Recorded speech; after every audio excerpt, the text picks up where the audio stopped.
Wait a minute. Hey, good afternoon, This good morning, good evening, folks. This is your host of Life of a Veteran here, Velma Selledge. It's my goat, and I'm about to fuck it with Doug Kautzman today. Yes, I spelled his name wrong. I'm gonna hold the horns though. I'm gonna hold the horns for you Thank you. because we Thank don't want you. that goat to we don't want the goat to buck, do we? Yes. And Lee's watching in the distance because he's my consultant. So Oh, he oh, listens nice. to the sounds of a ba ba ba's. The ba ba ba. Well, no, like the goats go like, no, goats don't go like, The silence of the lambs, Clarice. The silence of the goats. oh, That's the Marine Corps version. It's the oh. silence of the goats. That's what you guys do. Makes me think well, it makes me think of like the Navy's Rams and whatnot. So yeah, like Navy's mascot's a goat, actually, I believe. I mean, Bedouins do love the. We saw a Bedouin, Oh, yeah, going to town on his camel. He was herding goats. I don't know why. I think you would pick a goat, but he chose his camel instead. So a special relationship with his camel. I don't know. Well, we saw it in the thermal, so maybe we were seeing something that wasn't. I saw so many interesting things through the thermals. People making love to animals, people putting weapons into the mosque, transporting weapons into the mosque. That is always nice, to be part of intel when you're not technically intel and you're just in a guard tower pissed off with like shitty ROEs. Yeah, right. Like you Yeah. can't do a damn thing. But anyways, folks, we have our special guest again today, Doug Kautzman. And yes, he is waving, and in the future, you will be able to see him waving because Oh yeah. it'll be It's on it's YouTube.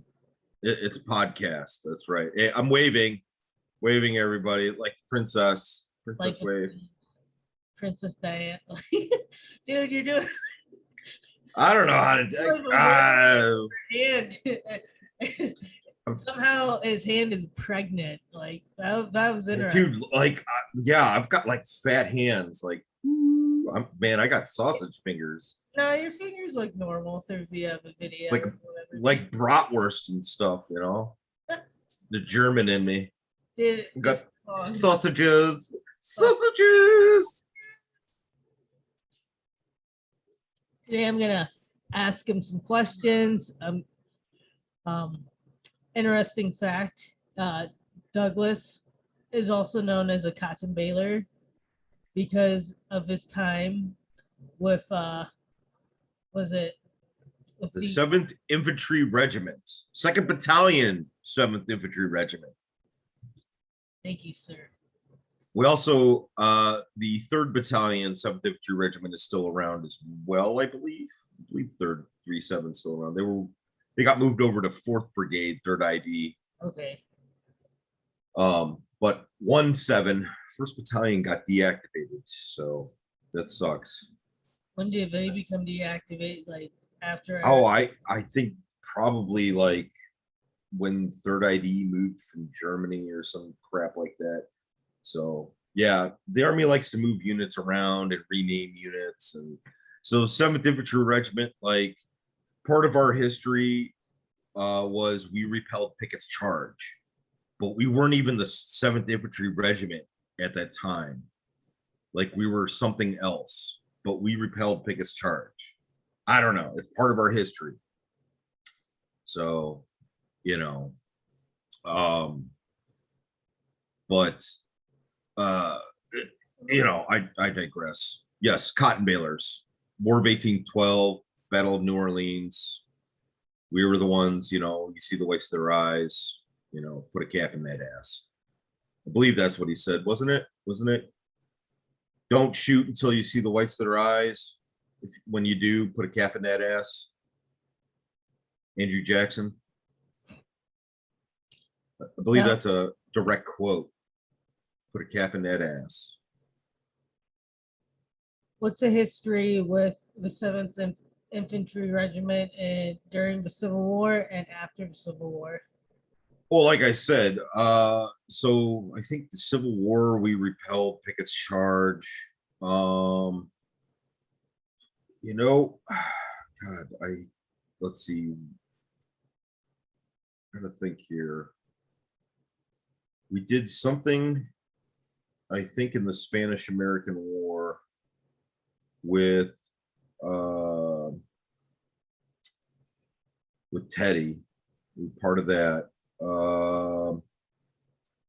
And I can't remember World War II and World War One. Korea, the 7th Infantry Regiment.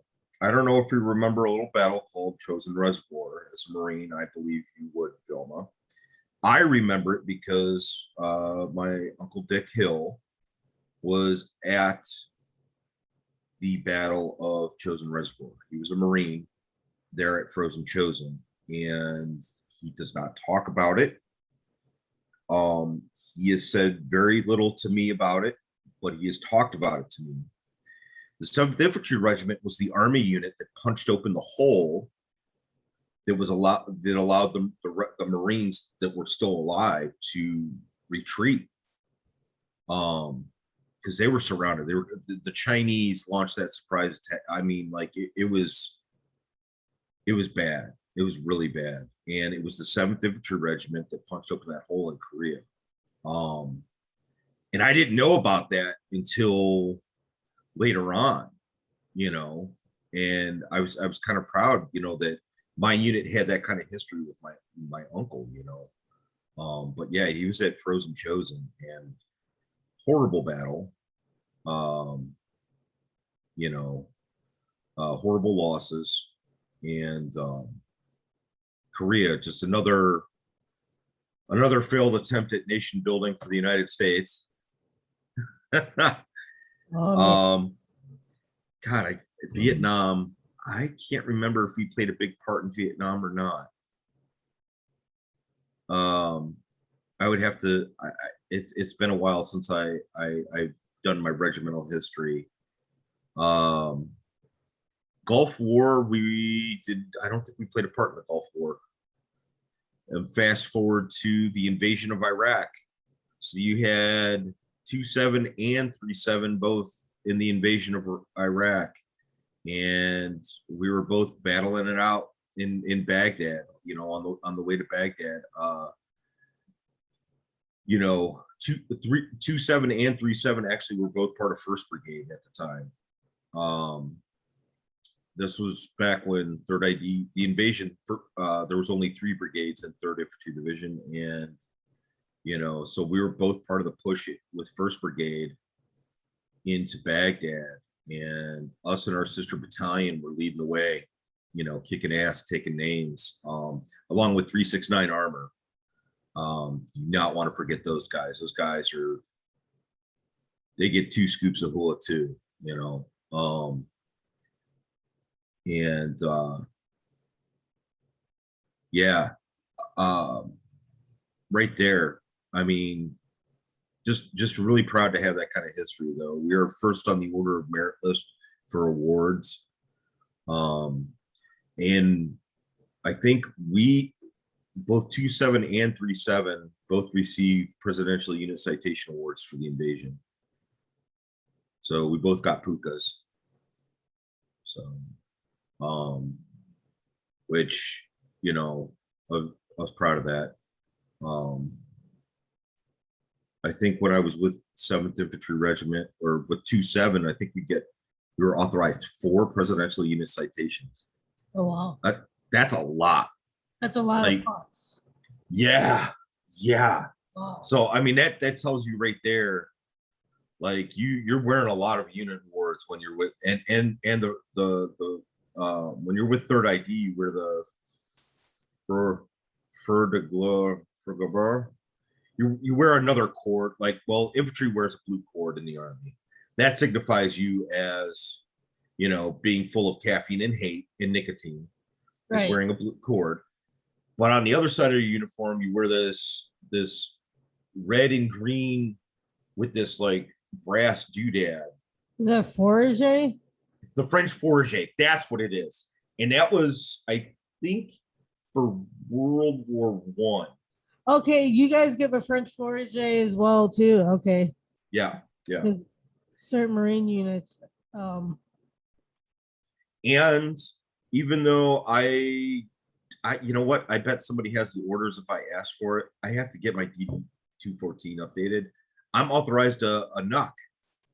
because in '07, my my battalion was attached to Second Marine Expeditionary Force, which I'm authorized the Second Marine Expeditionary Force combat patch, but we received the Navy Unit Commendation Award attached to you guys. And I got to be honest, I loved being attached to the Marine Corps. Got treated like gold, and I loved it. I don't know why. Like they were just like, I don't know. They pampered us like we were little babies. And I'm like, all right, I'll take it. Maybe they thought we were little babies. Okay, but Marine Corps took care of us, or Department of Navy, whoever it was. I'd like to thank you, because you guys, I mean, like if we needed something, like it was there. I swear to God, like anything we needed, that they took care of us. So that was in the Anbar province. So I was making it. Was that Doug? What's that? It's the 6th Marine Regiment are authorized to wear via forage as a part of the uniform. No shit. Yeah, 2nd Battalion, 6 Marines. Were were they the ones at Bellow Wood? Isn't that The the 5th and 6th Marine regiments are the only units in Marine Corps authorized to wear the French forage, sorry. That I have to look into, Doug, if they're part of the Battle of Woods. Yeah, I know. I can't. I think we wore the Forge because we were at Third ID, and Third ID is the Rock of the Marne. Because at the Marne River, everybody else was getting pushed back, and Third Infantry Division taking heavy casualties. We held the line and stopped the Germans from advancing. So, um, and it's funny because it's 2020 now, or 2021. We're dealing with a pandemic, and a lot of people don't realize that the Spanish flu was going on during World War One. That played a huge role in World War One. It decimated the Ally and the German lines. Like it hit the Germans hard, and really that played a huge role.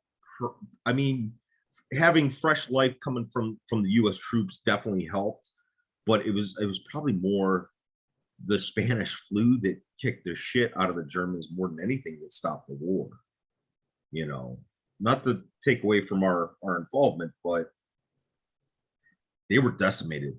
People were dying in the trenches just from the Spanish flu. Like it was bad, you know. So this pandemic, we're in now is really nothing compared to what the Spanish flu was. I think modern medicine has done a really good job of keeping everything at bay, except in New York, you know, you have governors that like to touch women and lie about their numbers, but I digress. I was actually I was in Western New York. Oh yeah. Oh, Yeah. How was that?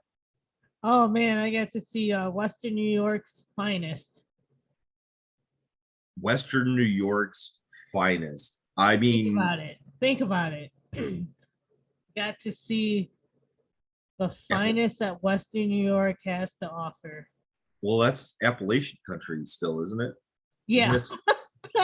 I mean, like that's beautiful country, though, isn't it it? is. It's so beautiful. No, like, well, Yeah. okay, there is a gentleman's club called Tiffany's Cabaret. It gives you like Dust Till Dawn vibes. I am not familiar with any place called Tiffany's Cabaret. My buddy, like, oh, dude, Marines will fucking take you. Like, Marines love strip clubs, man. Southern Exposure.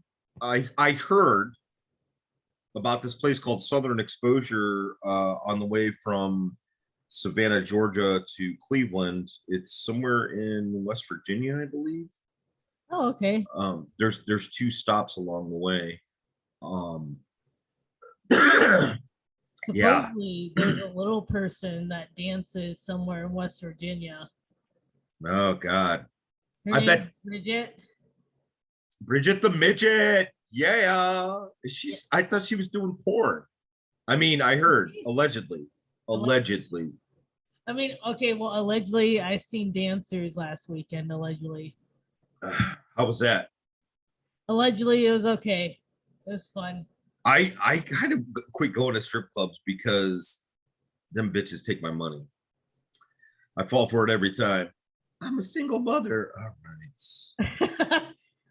I mean, I got a soft spot. Show me your titties.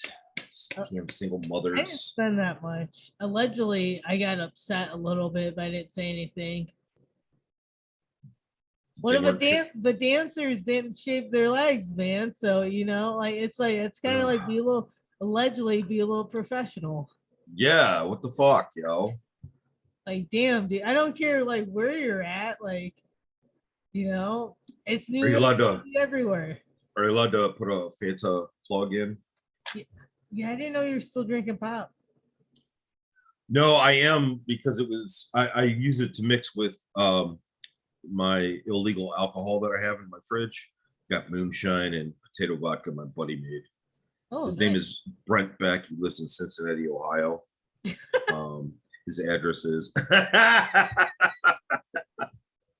he's making it in his basement. Um, the government shows up.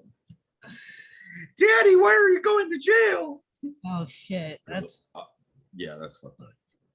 now how many now you like to talk about we talk about your deployments. Now, how many deployments have you had 3 deployments or 5? That was a big 4. I'm in between there. I have 3 to Iraq and 1 to Okay. Afghanistan. Okay. Okay. Yeah, went from 3 to 5. Um, it's like them odd numbers, you know. What is even number? I don't know. Don't know what to do. Yes. Yeah, no, and my deployment to Afghanistan was with the Georgia National Guard. And they are special. They are special. They are special. I have never seen a group of people that were so much out for themselves than that unit. Like, there was no teamwork. They would sell them souls for a promotion. Like, they did not care. They cared about their civilian jobs. They did not care, even when they were deployed, they did not care about their military jobs, even if life was on the line. They just did not care. And that bothered me. That really grinds my gears. What else grinds your gears? What's going on right now in Afghanistan? Because my deployment, like, my dad died while I was in Afghanistan. Was going through a divorce. Like I said, I was in a unit that just they were getting people hurt and killed, and they didn't care. They would rather shut somebody up by moving them like they did with me. I said, hey, you need to fix these security flaws or somebody's going to get hurt. Well, they sent me to Fob Lightning down in Gardez in the middle of nowhere.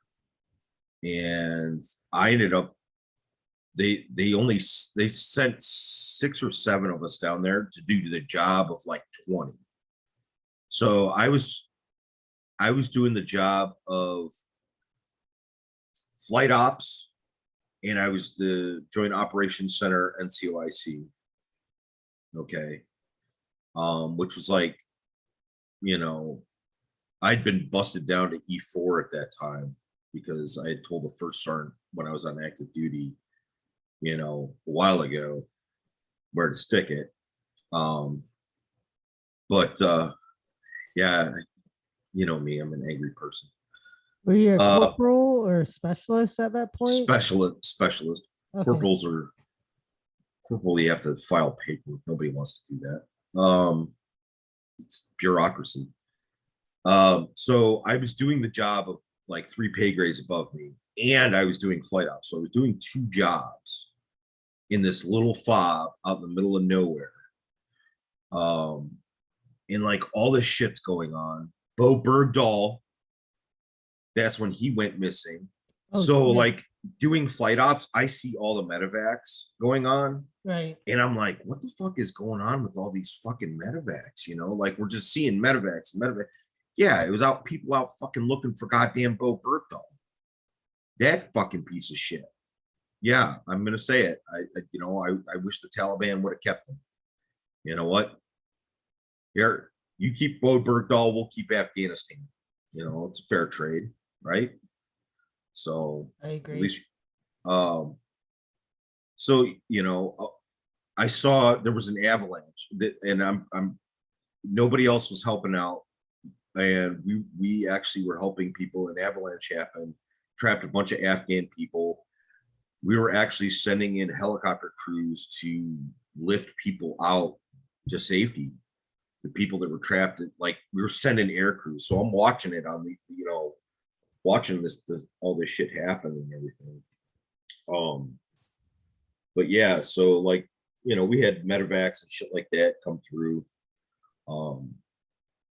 So, but we were like in little fob out in the middle of nowhere, but we had the most beautiful view of this valley on the border of Pakistan.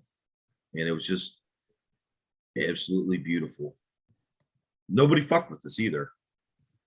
Nobody fucked with us. We saw, and there was like this little like hilltop jutting out into the valley, and you could see a castle that was from it was built by Alexander the Great's army, and it was an outpost to overwatch the valley.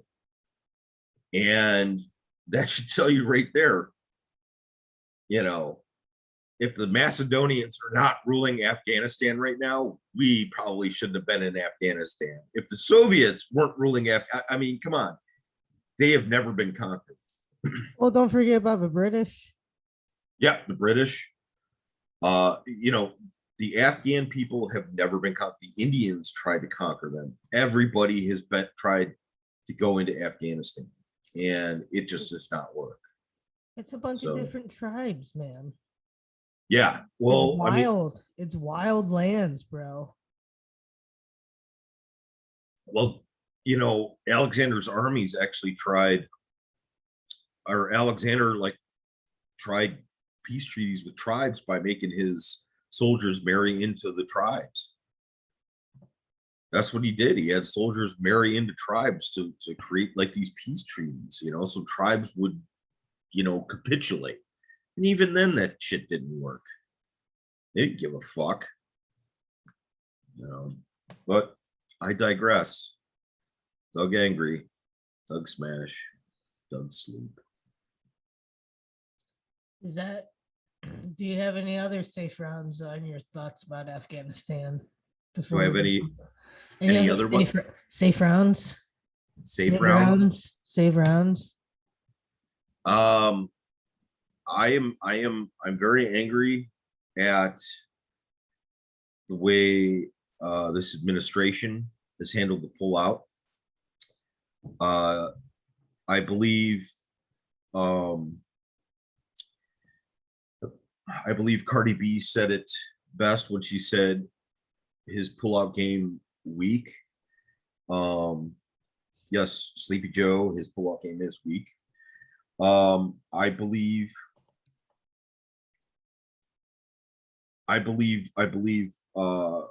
we should have been, even if this was Trump's plan, I think we should have pivoted on it as soon as Joey, President Joe Biden. I shouldn't say Joe. I shouldn't insult the president like that. He is the president. That's petty to not call him the president. He is the president. Sorry, my computer's all cattywampus here. No, the president is not handling this well, and I really do. He needs to do better. He needs to do better. We need him to do better. And the American people. Did you just fart? No, that was my phone vibrating. Sure, phone vibrating. I would have giggled if it was coming out of my asshole, dude. Oh, for the podcast people, I made air quotes when I said phone vibrating. Air quotes. Oh, she's ripping them over there. She's just like, but no, and I think, and that's the other thing, and I want to say this, and this is to everybody, both liberal and conservative. We need to hold our elected officials accountable, and we are not doing that. Okay, we are sitting there and we are voting for the party that is not the party that how should I'm trying to figure out the words. How do I want to put this without insulting anybody? Because that's the thing. If I'm not a Republican and I'm not a Democrat, I'm a libertarian. I really cannot stand the left and the right. Like, I really look at both of them because they've gone so far left and far right that they cannot compromise. So I look at that and I go, well, you are just really starting to say, I hate you, I hate you, I hate you, just to say it. Okay. But the problem is nothing's getting done. So we need to hold our leaders accountable and say, are you getting this done? Why are you sitting there? Well, he said, she said. Screw that. Get something done. Do something. You know what? If he wants to say he said, if the other side wants to do that, fine. Be better than them. We need to hold our leaders accountable. We need to hold their feet to the fire, or whatever the hell that saying is. Okay. And as a people, we're not doing that. We're not saying, well, you didn't get the job done, you're fired. We elect somebody else. Any other job in the world, these congressmen, these senators would have been fired. But no, they keep getting reelected. These people keep getting reelected, and they have done jack shit for our country. Our economy is in the shitter. We have a shrinking middle class, which is, showing that we're on the decline. Feet to the fire, people. Feet to the fire. Got to tell them they're fired. I digress. Sorry. No, you're fine. I shouldn't have gotten political on your podcast. My bad. It reflects on Afghanistan. We're not holding our leaders accountable, and I think that reflects on our policy in Afghanistan. I think 20 years of failed nation building. We tried to do it. We've tried to do it since World War One. World War One, we failed there with Germany. World War II, we really didn't even do it successful. I mean, the Cold War happened, and Germany kind of, Soviet Union failed, and Germany kind of finally just smudged together. Korea is still a shit show. It's still split, so that one didn't work. Vietnam didn't work. Now Afghanistan. Oh, and Cuba, Bay of Pigs. We tried that one too. Forgot about Cuba. The only thing that's worked for us is freaking nuking a country, because Japan's the only one that's worked, but we had nuked the shit out of them. Yeah, yeah, And it's an island too, so yeah. I think that's That what. one did work. That one, yeah. We'll kill all of you with nukes. So Yeah, submit or else. I'm sorry. Yeah, let's just drop some atomic. I mean, literally, drop 2 atomic bombs. They've been cool ever since, man. Well, I think And folks, I'm an idiot, so don't just Google. Just I'm not smart. Just well, here's the thing though. A lot of the Japanese people, um, I think a lot of the Japanese people, like, I think they saw the opportunity. The Japanese are like really smart, like smarter than us. Okay. Uh, and I think if we hadn't we murdered Yamamoto, like we assassinated him. If we hadn't assassinated Yamamoto, Japan could have it could have been bad for the US. Like Yamamoto probably they needed that dude to stay alive because his strategies were brilliant. dude, the Japanese did not give a fuck, dude. They're fighting the Russians and shit. Yeah, I think a lot of their policies though, a lot of the stuff that they did leading up to stuff that they were doing in Korea, the horrible things they were That doing in too. China. I think the Japanese people, I don't know. I don't think they had. I think they found out about it and they were just like, "What the fuck," Um, because they were doing some horrible stuff. I mean, they were doing like so. They weren't as bad as the Germans during World War II, but they were persecuting people that weren't Japanese. Like it was bad. Like you ask the Koreans, there's some hate there. There's some fucking hate. The Chinese still some hate. Like they really do. So, Well, the Japanese did a lot to Filipinos as well too. oh yeah, and the Filipinos, and they were trying to conquer all these islands. And and I think yeah, I hate the using the nukes was a necessary evil, but at the same time, that is a horrible thing we did.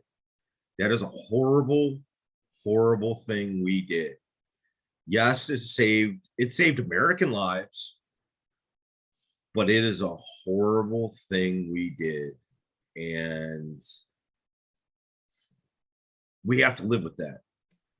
We do. We should have to live with that. And people, I hope people don't forget what a horrible thing that we did as a nation. There's people still fucked up from the effects of those nuclear detonations. And Nagasaki would have been worse if we didn't misdrop. Thank God there was a mountain there. I mean, we misdropped. It would have been worse. Like I don't know if you knew that. Like it was a misdrop. No, I didn't know that. Yeah, that one was a misdrop. It was going to be a bigger explosion, and we fucked up the drop. So that's why it was a smaller casualties. So but the sheer devastation of what we did, and that's why like I look at what happened in Afghanistan. So you have 13 Marines dead. That just pisses me off. That makes me just want to fucking just. Like Corman as well, man. Is he part of the 13 I, or I is it believe it's 14? I believe it's 12 Marines. 12 Marines and a corpsman. Oh man. I and You're then not it's wrong. 146 Afghan civilians. and that hurts. Civilian deaths are it, it's one thing, you know what? It's one thing to come fucking attack us. All right. We're soldiers, we're Marines, we're that's what we're here. We're here to fight. Come at me, bro. We're here to do that. But for civilians, that's not what they're there for. Those people are scared, they're hungry, they're just trying to flee a country, and you fucking just slaughter them for no fucking reason other than to attack US personnel. And that's what it was. And that's some chicken shit. That's chicken shit. That's Bush League, bro. Bush League. And that makes me just want to fucking like, I really hope that we go in there and fucking just start slitting throats. I don't care. I don't care if the Taliban likes it or not. I hope we hoist the black flag and start slitting throats. Fuck them. Fuck them. But that's just me. You're not digressing. You're fine. Yeah, I'm sorry. Yeah. No, I mean we're I'm like that really. This is a very anti-Taliban fucking podcast. This is very, I mean, we're not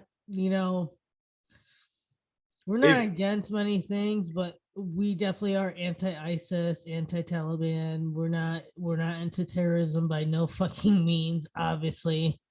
So yeah, fuck the Taliban. And I believe, like I'm not against the Afghani people. I'm not against, like in Iraq, it was weird. Like I come back and like people, are spot on. Oh, how many towelheads did you kill? Because 9/11. It's easier to call somebody a towelhead because you're making them a thing. They're not a person anymore. They're a thing. It's easier to hate a thing than a person for a human being. And the thing is I loved all the Iraqis I met. It's the same with the Afghani people. I met a lot of great Afghanis over there. I don't wish ill on them. I would, huh? How many amazing interpreters have you met? Oh, a lot. They're all, I mean, they're all just, these people are sacrificing a lot to help us to make money for their families. Okay. And then for them to get shit on like this. I mean, and then there's those 6 Congress or what are we calling them now? Congress representatives that voted against bringing them over here. That's still salty. And that's some bullshit. Some baby back bullshit. It's also bullshit that I'm gonna bring up. That's I hate how a lot of troops, whether it's soldiers, Marines, they always say that like the people in Afghan, whether it's Afghan or Iraq, they're stupid. You know what I mean? Like, and they're not. No, by no. I mean, for God's sakes, if they're fucking stupid, why are they giving us such a fucking hard time then? Yeah, exactly. The interpreters aren't stupid. They might have different ideals and a different education than us. We have a modern education. Okay. So our education is based on something else. They have just a different education. Their education is farming and mountain living. My education is computers and living in the city. I mean, I grew up in a rural area, so yeah, I picked corn from the field and baled hay and all that crap. But I digress. It's just all about what education you receive, and they are not stupid people. No.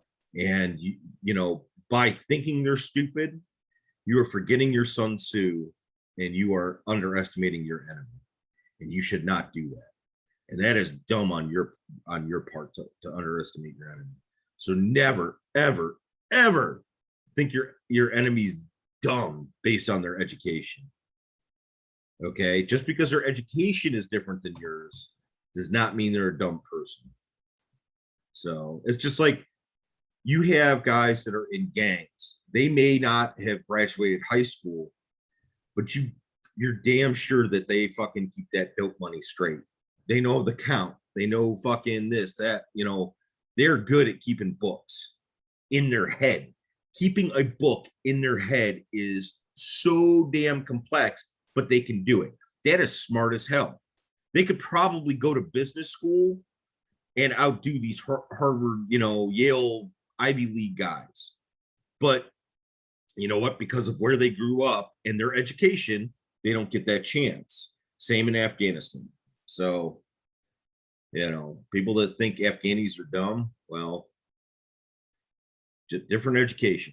Just a different education. That's all. I think So, that's why we're in this position to begin with. yes. Underestimating the enemy. I mean, how many, like we just listed off a bunch of empires earlier. You know what I mean? Yeah. You're telling me that none of them underestimated Afghanistan Well, I mean, people? yeah. It's funny because, I guess Congress doesn't read Sun Tzu. They don't read von Clausewitz or Musashi or any of those guys. Rommel, Patton. I guess that's a military thing to read all those guys. So, me, I really enjoy listening to my audiobooks, and the guy, shit, what's his damn name? Aiden something or other. Game of Thrones, the guy that played Littlefinger, No, the guy that owned the brothel. I've only watched Game of Thrones with you and Audrey. Oh, with you and First Sergeant. Oh yeah, for certain. She's so saucy. Speaking of that, she got a promotion, by the way. Just want to say I'm proud of her. Nice, congratulations. Anyways, I digress. Anyways, I've got a audiobook of him reading The Art of War, and it's so soothing to listen to at night. Like I've probably listened to it like 5 times already, but I like to listen to my Art of War. Because I'm always finding little tidbits, and then the Book of Five Rings, that's another favorite of mine. Like I like the Asian books. Von Clausewitz is a little, I don't know, the European books are a little stuffy for me. Really? The Asians were a little bit more colorful with the way they worded things, I think. So these are 2 books you recommend. So what books do you recommend, Doug? Well, so if you really want to, I recommend, first of all, you have to read The Art of War. That is the end all be all of, and you need to read it several times or listen to it on audiobook like I do, because reading just makes me sleepy. And then the Book of Five Rings, Miyamoto Musashi. He was a samurai in the 1600s. I think it was the 1600s. He is probably Japan's greatest swordsman. Became a hermit and an artist in his later life. That is another one. There is On War by von Clausewitz. I have read it once, and I was like, ugh. I have the Hakagura. That is the samurai code. That's another good one to read. You take take what you need from it. It's about serving. Um, there is a book. It's a modern book called On Killing, and that is, God, I can't remember who wrote that. I can't remember his name. He's a lieutenant colonel, retired, but it was required reading. The last I heard, it was required reading at the FBI Academy, West Point, and at Berkeley for one of their schools. I can't remember, but it's a really good read. Um, and then there's a newer book out by Jocko Willink, and that one is, hold on, Jocko, what is your book? Sorry, Jocko. Right.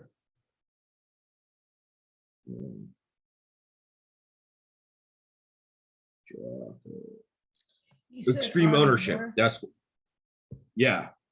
On War is von Clausewitz. Yes, I found his PDF. And then Extreme Ownership by Jocko Willink. That's a great book. Yeah, I have the audio book where he is the one who's narrating it, and that dude is intense. Like, yeah, he's really intense. But these are all like really great books. There's probably tons more out there, but you know, the basic books are definitely The Art of War and the Book of Five Rings.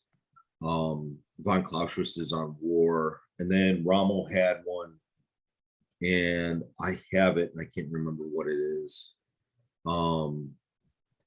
But definitely Art of War and Book of Five Rings are my two favorites as far as, you know, military strategy and everything. And it's funny because those are also good for business too. They teach the Book of Five Rings in Japan for business school. Yeah. So, but I think Congress, and I want to say, you know, those two congressmen that went to Kabul secretly. Hell yeah, I'm all about that. I don't know if you read about those two. No, educate me, please.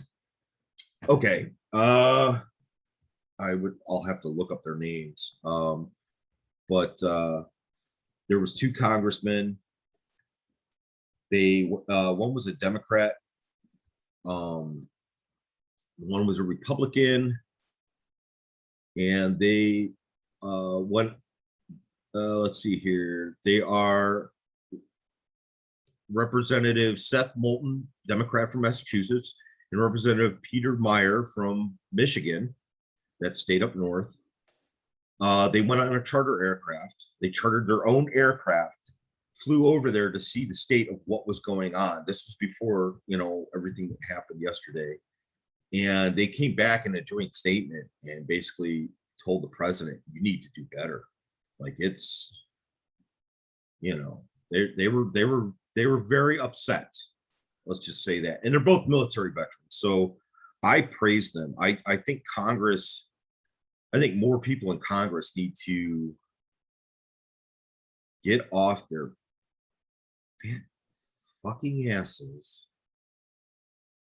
you know, instead of sitting behind a desk and like,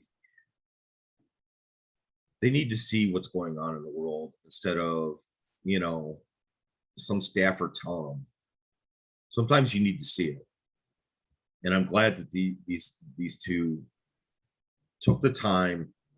Hey, this is a serious situation. These people, we need to get them out, you know, and yeah, so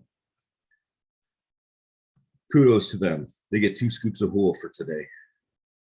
Or hoorah for you Marines. Hoorah, hoorah. Hoorah. Yeah, hoorah. Hua for you guys. What is the history behind Hua? I honestly don't know. Okay. Honestly, I just know the Army says, And we make fun of ourselves for saying it too. Like we know, and like and we'll say "ho," like we say it like that, like "ho, like we're getting the Heimlich or something. One last question, Doug. Butt stuff. Well, actually, it'd be two. Well, Oh no, this oh is one last question. One last oh no! question. I know that was the answer. I thought I never. No, what were you asking? What? Why is the sky blue? Because God loves the infantry. Okay. Oh, there's that smile. I know. I got crooked teeth. My grandmother, like when I was a kid, she's like, I was in high school and she's like, we need to get you braces. And I'm like, I didn't do that to my grandmother. No, I didn't give her the finger. I was like, yeah, okay. No, that wasn't happening. I was knee deep in one girlfriend. I had a girlfriend, and I like how you say knee deep, but it's like you point with a one. finger. Yeah. Any stories that you'd like to share? Mm. Let's see. I think I got a. Yeah. Let's see. Let's see. Um, let's see They could here. be military related. They could be about after service, as in helping out the community or anything. So humble flexes are acceptable. Oh, well, you know what? I don't know when you're gonna put up this podcast. Probably Um, the following Monday.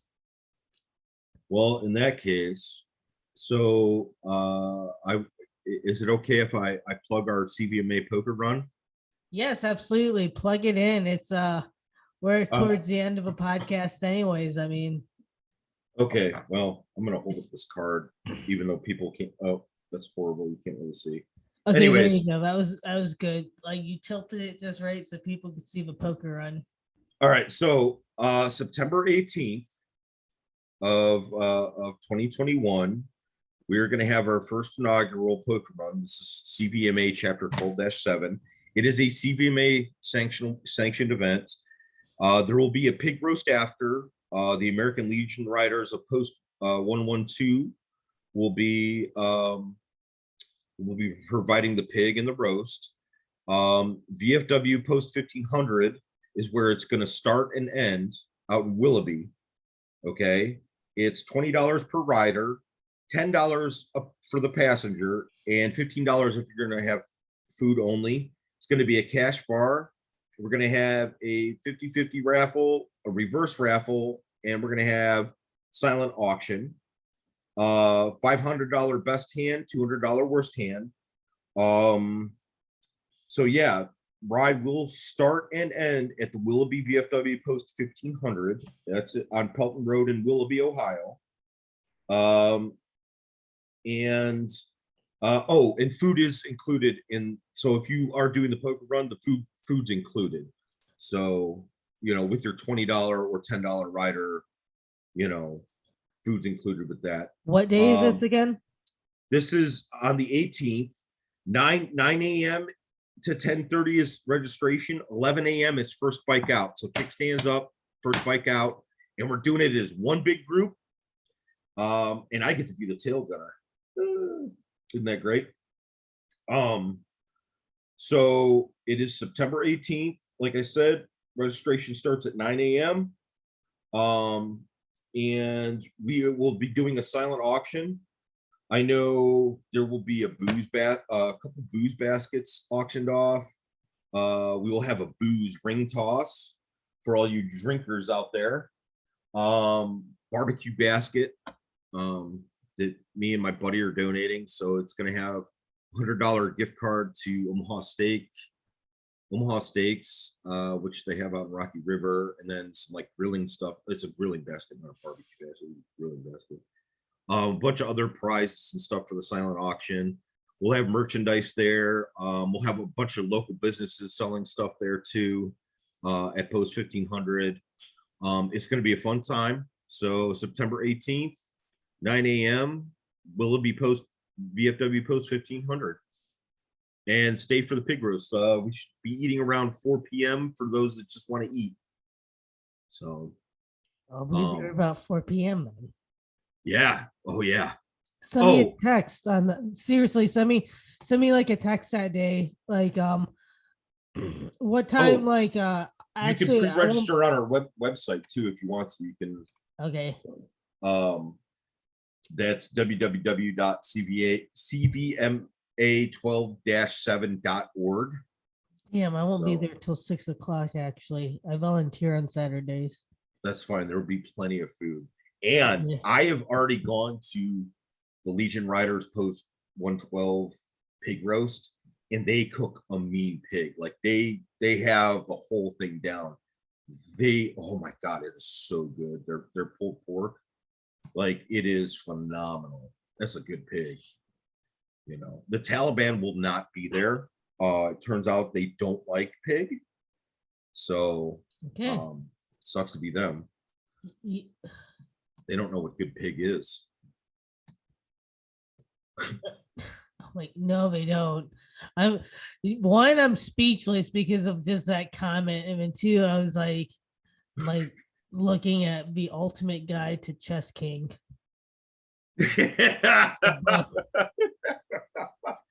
I don't know about you, man. I'm a before we get into your stories, if you have any stories, or if you just wanted just to keep your plug, I'm a fan of chess. Actually, I do like strategy. I do enjoy that. I will say that if I get bored or like my brain gets tired, like I just want my game to end.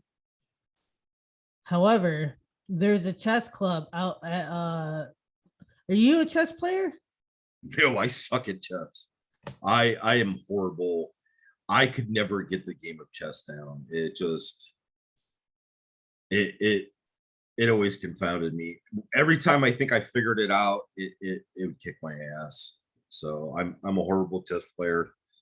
So dude, I just watch and I rely on instinct. So I have no clue, you know what I mean? Yeah. No, I suck at life and I suck at chess. So it's okay. We'll start getting into it more actually. Yeah. Oh yeah, there's a chess club over at the Common Grounds coffee shop on Lorraine Road. Common Grounds over by Westport Barber Shop. Yeah. Oh God, they have really good coffee there too. I really like that coffee shop. My barber actually turned me on to their coffee. I've been there in a while though, not since COVID. COVID changed everything. That's when I saw that I had sores on my penis. What happened there? What? That was a story about the sores on my penis and COVID. Would you like to share that story about sores? No. Like, I'm kidding. There's no sores on my penis, but there was COVID on my penis. There's COVID. There's COVID on my penis. Just spread it on like fucking peanut butter and jelly, huh? Yeah, I got COVID on my penis. Spreading it on. Spread it on real thick. Now lick that COVID off. Lick it off, dog. What? Oh, my dog just gave me a dirty look too. Oh, she looked at me. She's sleeping. I mean, you know, it's a bulldog, so they're always sleeping. Yeah, she's giving me the look. Why don't you love me? Rub my belly. It's like up my ass constantly. Last night, she woke me up at like 2 a.m. and I couldn't get back to sleep till like 4 a.m. And she's just like licking me. And then like she just like laid down. And I'm like, do you have to go outside? No, just wanted to lick your head. Oh, thanks. Oh my gosh. So then like an hour later, like she got back up and then she wanted to go outside. It made no sense. Yeah. Sometimes I don't get it. So it's all right, man. So stories. You want a story, huh? I mean, unless you just want to end with We can end with that. We'll make it a short one. The last one was like an hour. I don't want to take up too much of your time. Or Oh do no, you want a story? oh we shit, dude. If an I ant don't would fart, we'd be there for the fucking aftermath. Be like, hey, how'd that feel? You know what I mean? I don't remember. I don't remember like what stories I told last time. So I don't know. I don't want to tell the same story. Um, I mean, sometimes it's one of the stories. Like I'll be somewhere and like I'll remember something because like I just some things I forget. Like I just forget things about my deployments, and then something will trigger something, and I'll be like, "Oh my god, I remember now that this happened while I was here at this time." You know, Right. like a sound or a smell or something happened. And it's just the weirdest thing, that I had forgotten. Like, okay, so I'm a big guy. I wasn't always big, but I'm a big guy. I've always been an eater, and that should probably been the cue that I was going to be a big guy after I got out of the military. Um, so after the invasion, we started peacekeeping in Baghdad, and um, I think I told you about White Gold Village and the cows and everything last time. No, the cows. The dead cows and the bomblets and the kids lighting them on fire with the gasoline. No, I don't. No, we didn't. Wow. No, I no. Wow. Seriously, Really? seriously. Oh, I could have sworn. So no shit there was. All right. No So shit. we get assigned to this place called White Gold Village. At least that's what I was told that it was called. Um, so we have half our platoon is at the hospital guarding it from looters trying to take medical supplies, like stealing them, like looters for stealing that shit. So we put soldiers there because we had to take care of the sick people first. Um, and while we're there, people are selling us, pop. And our section was doing patrols. Okay, my section of Bradley's, and we had a squad of dismounts, that rode with us. So you have Bravo section, Alpha section. Bravo section's over there with the platoon sergeant and a squad of dismounts at the hospital. They're like, hey, man, come get some cold sodas, blah, blah, blah. So we buy some. So everything's good. I pound one Pepsi. I pound two Pepsis. I pop open my third Pepsi. And all of a sudden, the platoon sergeant comes over the radio and said, don't drink them. I'm on number 3, and he's saying don't drink them. And goes on to explain that they were made in a bathtub and that there was no clean running water in the city, and that the place where everybody was getting their water was from sewage. I was drinking sewage Pepsi. I drank the third one. I'm not proud of it, but it tasted like Pepsi. It was good. So I drank sewage Pepsi. So later on, I may have had some gastrointestinal distress. Now, the place where our little compound was a Volvo parts plant, or warehouse, not plant, warehouse. And at this Volvo parts warehouse, they had Volvo, like big machinery, not the cars, the machinery, like Volvo, BM, and all that. They had air filters for their big machinery, and these air filters were like, probably about 2.5 feet tall, and like at least a foot around. They're big air filters, right? We started using those as toilets. And so we'd pull them out of the boxes, set them on the ground, and then we'd take shits inside of them, and then leave them there. So there was air filters all over the warehouse with shits inside of them. I don't know who found them when we left there, but like a couple days later, like we ended up like leaving White Gold Village. Um, but we left a bunch of shits in the air filters. Uh, so That's funny uh, but disgusting. I I apologize to Volvo for that. Um, but I digress to the dead cow. So uh, you're familiar with, I think they're called retard bombs because they drop sub munitions or some shit. Isn't that what a retard bomb is? No, I've never heard that term actually. Um, I thought that's what it was. I don't know. It was whatever the bombs are called that drops the sub munitions. They did that, and because we're out, like this village is like was in the flight path of the airport. Um, the Air Force misdropped, and so the sub munitions were scattered along this village. Now, this village, their main source of income was manure, and they had a baby powdered milk factory. Okay.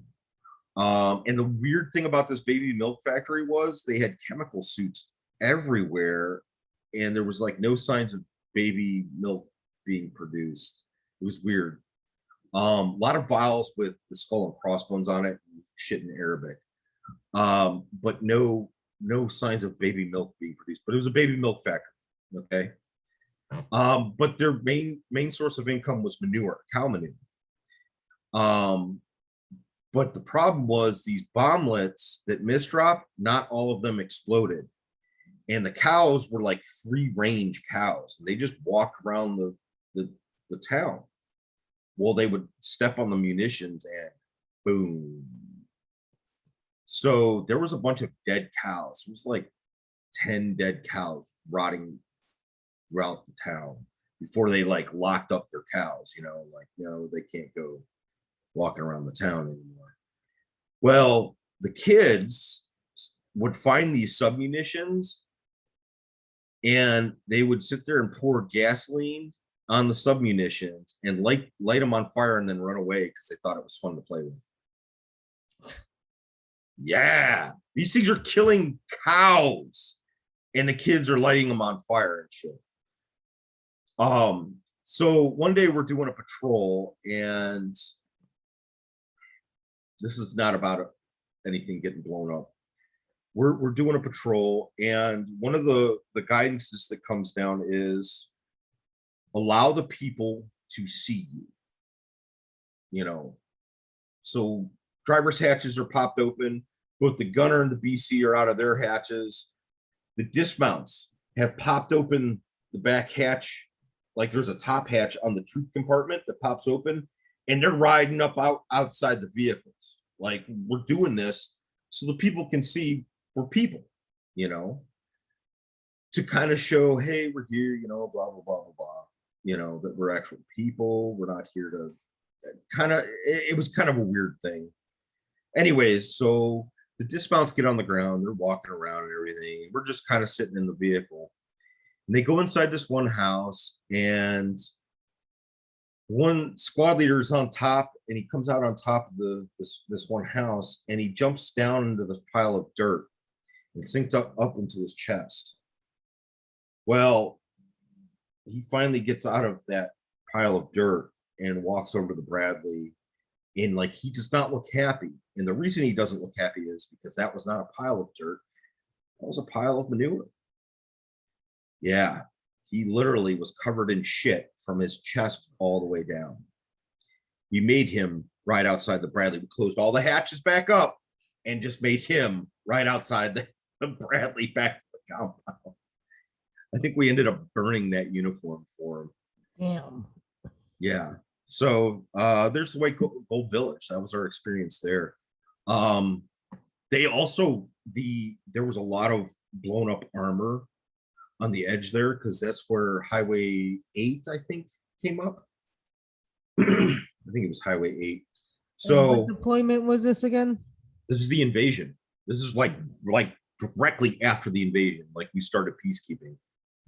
They didn't think that we were gonna because it took 29 days for us to fucking, defeat the Iraqi army. This is like days 30, 31, 32, 33, like this is great, So there was a line of tanks and BMPs on the other side of this valley, and they had set up defensive positions, and they were planning on us coming across these bridges, and they were going to light us the fuck up as we were trying to come across these bridges with their BMPs and tanks.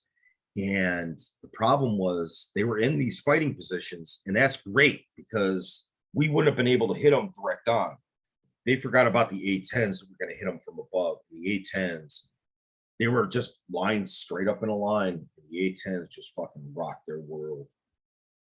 Like there were still bodies like outside, like it was nuts, man. Like nobody had touched the bodies or anything. Like dudes were dead still inside those vehicles, rotting in the sun. Like the people from White Gold Village didn't even touch them. So I don't know, man. It's kind of fucked up because I thought like, they were supposed to be buried for a certain amount of time and for the Muslim religion and everything. So, but then we got moved into Baghdad to the car dealership district, and then the real fun began. Where is the car dealership district at? Oh God. Is that on the opposite side of town or something? Is that like how far away from the airport? Let's see here. I'd have to Baghdad on maps. It's been, come on, this is almost 20 years ago now. Let's see, we were, what's the presidential complex? Is that where was you go ahead and do that, Doug. I got a spider like about well, it's hiding in my AC now, apparently. What the fuck? Oh no, that's not good. No. Why is it? Wait, that's the one. Let's see here. Let's Baghdad car dealerships. Baghdad, Iraq. There we go. There we go. Oh, that looks about right. Is that Damascus Street? It actually might be. That actually might be it, because that looks like that traffic circle. No, that can't be it because.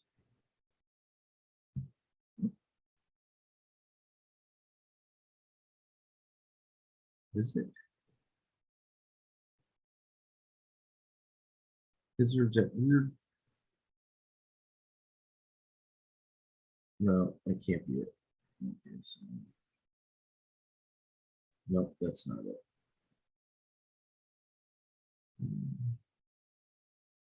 That might be it. Nope, that's not it. I got tea tree oil. See, God, where's the Ministry of?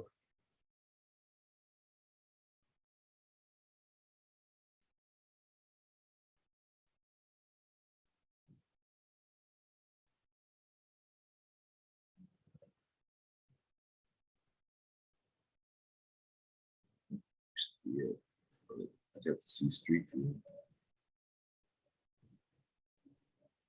God, there was a bridge. I remember there was a bridge that we saw. It's been way too many years, man. There was like all these car dealerships there. And then, oh, I know. Where is the Mar do you spell martyr? Martyrs Monument, Baghdad, Iraq. There it is. Okay, so then we go. I remember the canal. And then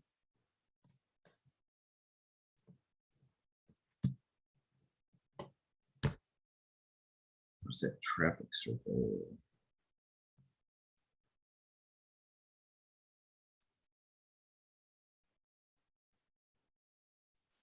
Let's see. There's a hospital, right?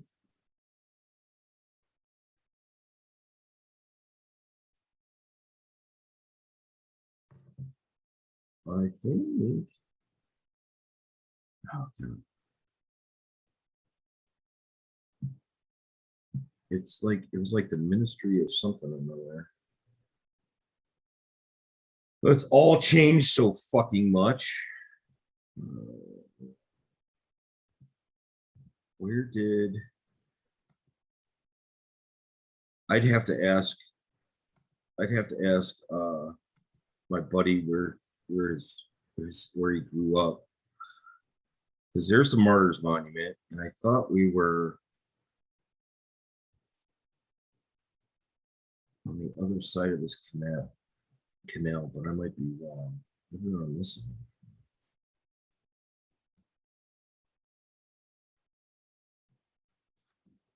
Ministry of Education. Wait, maybe that was it. Where's that bridge? Oh, wait. Oh. No. Wait.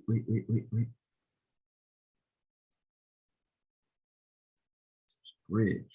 Where's that bridge? The highway bridge. I know there was a bridge.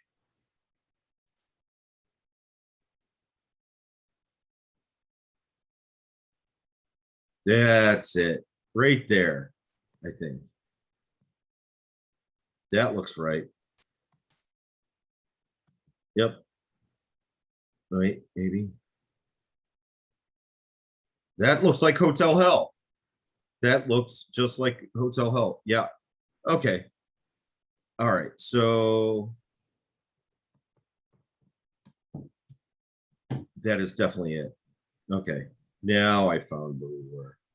Oh, there's a Hyundai dealership there. It's definitely changed. It has changed a lot. There's a teaching hospital there. Okay. So, and there's the mosque. Yeah. Okay. All right. I found it. So we were right near the Tigris, and I didn't realize how close we were to the Tigris.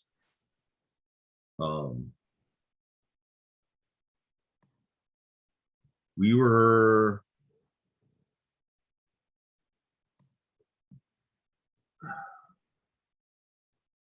Oh my God, is that the bank? All right, let me get back to the Zoom. Anyways, sorry. Yeah, we were like right next to the Tigris. And it was near the,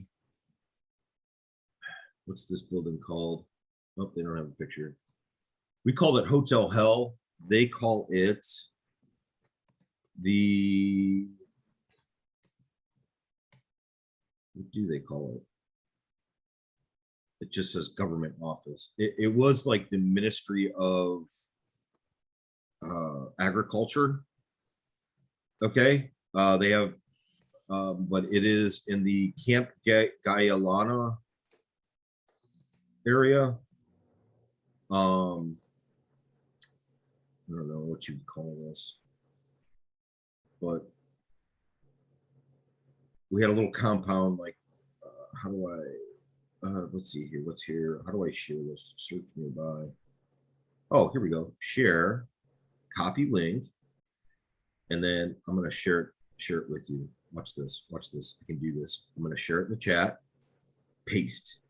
Shazam! Look at that. Got it. Yeah, see, science that makes for interesting podcast. Is me going for like 5 minutes. Sorry about that, people. Sorry, I ruined your podcast. That's Oh, for you didn't real. ruin anything. Oh God, I got a fart. Wait, what is this supposed to be? It's supposed to be Lath Al Kabadi Al Nahada showroom. It used to be a different showroom. No, I get Detroit Voltage. It's like Oh, some standout on Google for free business profile. that's weird. It should be in Baghdad. Um, No, that's fucking weird. Um, I don't know how else to like highlight it then. Oh, I know. Nope, I can't do that. Anyways, I don't know how to share it with you, but it was near the Muhammad Al Qasim Expressway. Um, and it was over by the Ministry of Agriculture. I don't know what it is now. There was the neurosurgery teaching hospital, which wasn't there at the time. I don't think. I mean, that building looks new. So, um, but yeah, it's like a mile or so away from um the Tigris River.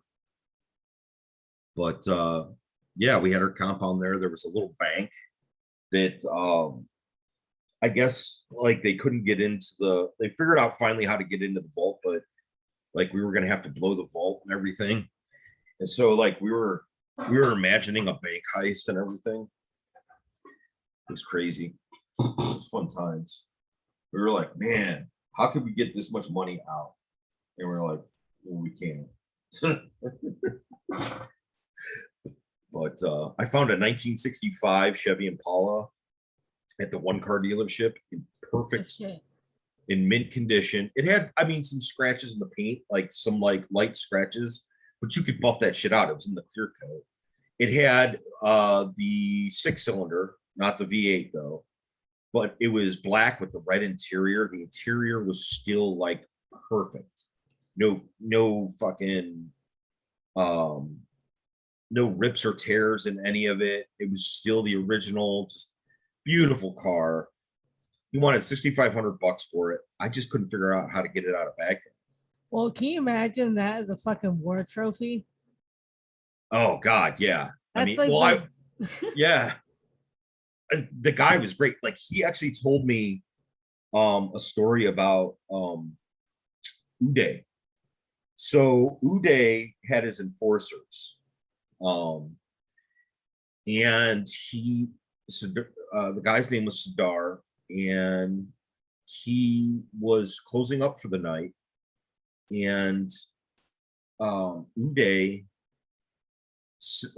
Uday's enforcer showed up and made him open back up the dealership, took him inside, and kicked the ever loving fuck out of him. The next day, Uday showed up with his entourage, and the enforcer was there too. And Uday says, I want that Mercedes. And Sadar had to give it to him. Because, he saw the enforcer. He knew it was Uday's people, like, that sent this guy, you know. And, like, I'd heard other stories. Like, people taught, like, Uday had done some horrible, horrible things. Like, it's funny because like people think of Muslim culture, they think of like women, only showing this part of their face, like that's all you see, you think of like ninjas and shit, but in Baghdad, um, women, like there was Christians. The only people that really got persecuted were Jewish people. Christians were not persecuted in Baghdad. Saddam made sure of that. If you were Kurdish or Jewish, you were getting persecuted. But if you were Christian, like there was churches and stuff like that. oh wow. Yeah, so people were allowed to be Christian in Baghdad and everything. And Saddam made sure that they lived freely. It was looked down upon, but it wasn't. They weren't persecuted for it. Okay, because we met many Christians there and everything. Because there was a lot of Assyrians and stuff like that, and everything. Like some of the first Christians were from Iraq, so it has a rich heritage in that country. But we talked like, if you were a woman and you wore the headscarf and everything, you had to watch out for Uday or Kusai, because they could just be driving around Baghdad and he'd be like, I want her.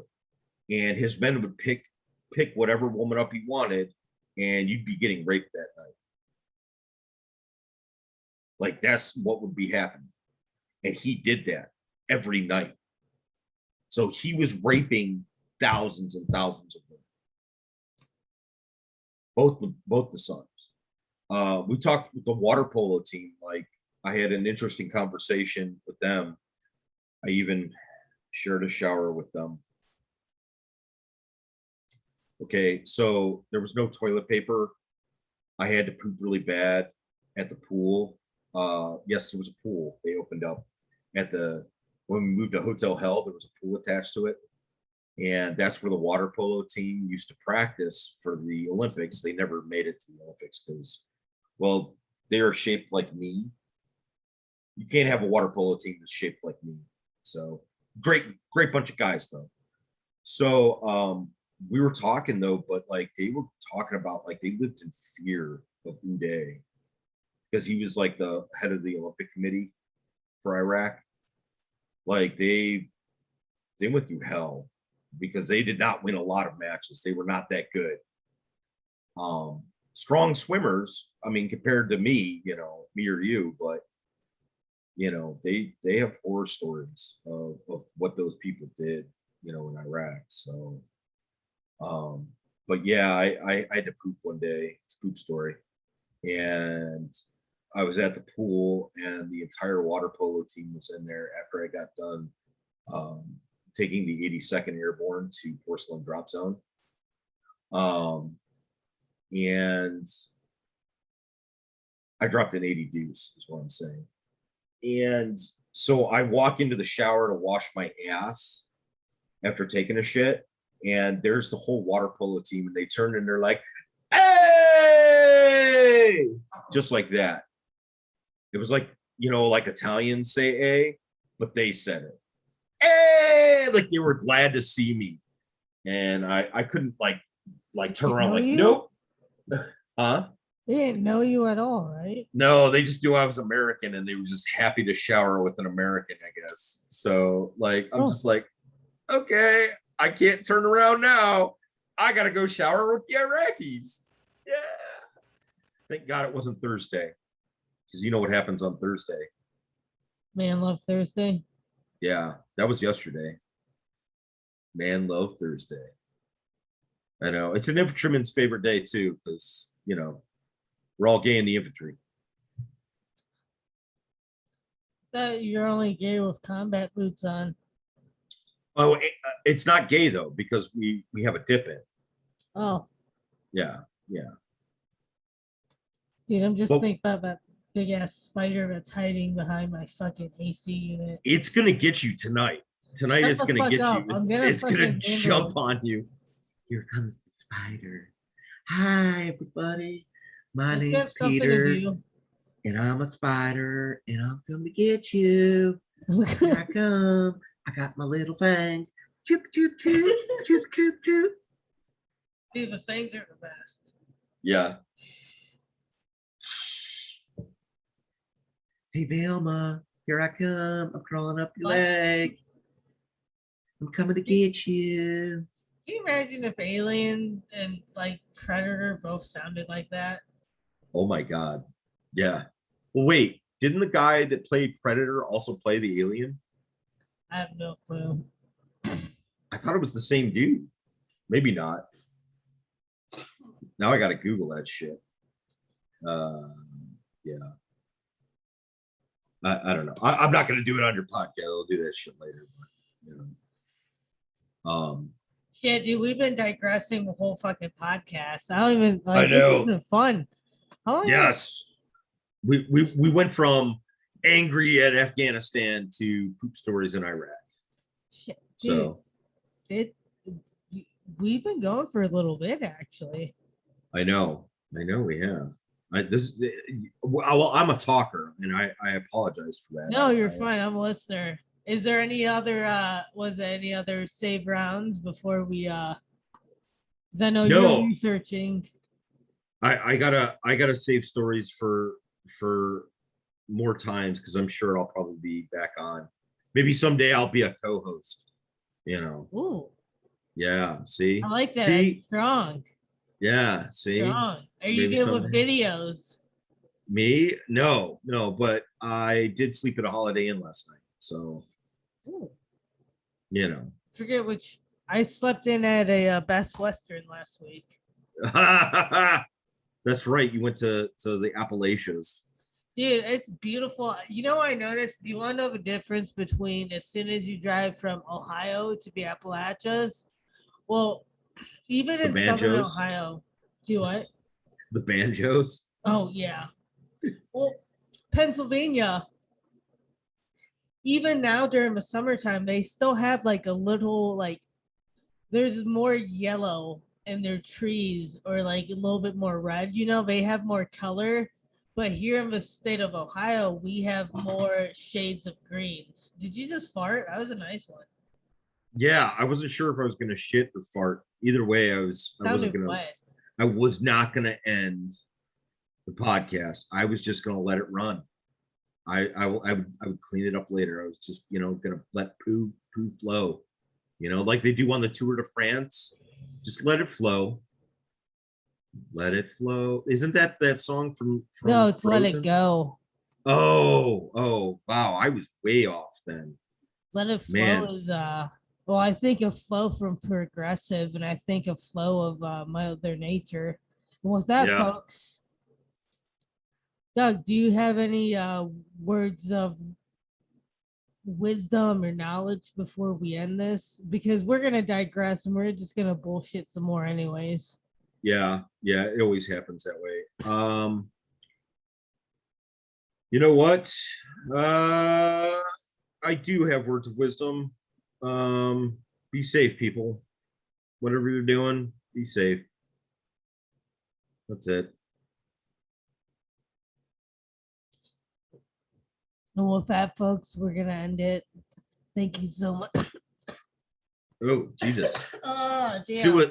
Sua sponte. Do you know how much editing I'm gonna have to do for this podcast? Like the little costs I'm doing. Yeah, I know. Oh, it's terrible. It's okay. It's gonna be a fun one to listen to. Well, folks, we're gonna end the show now. Oh, fangs out, folks. Fangs out. Pincher, I'm coming to get you, Vilma. Oh no! Run away, bitches! Good night, folks. Good day. Good evening.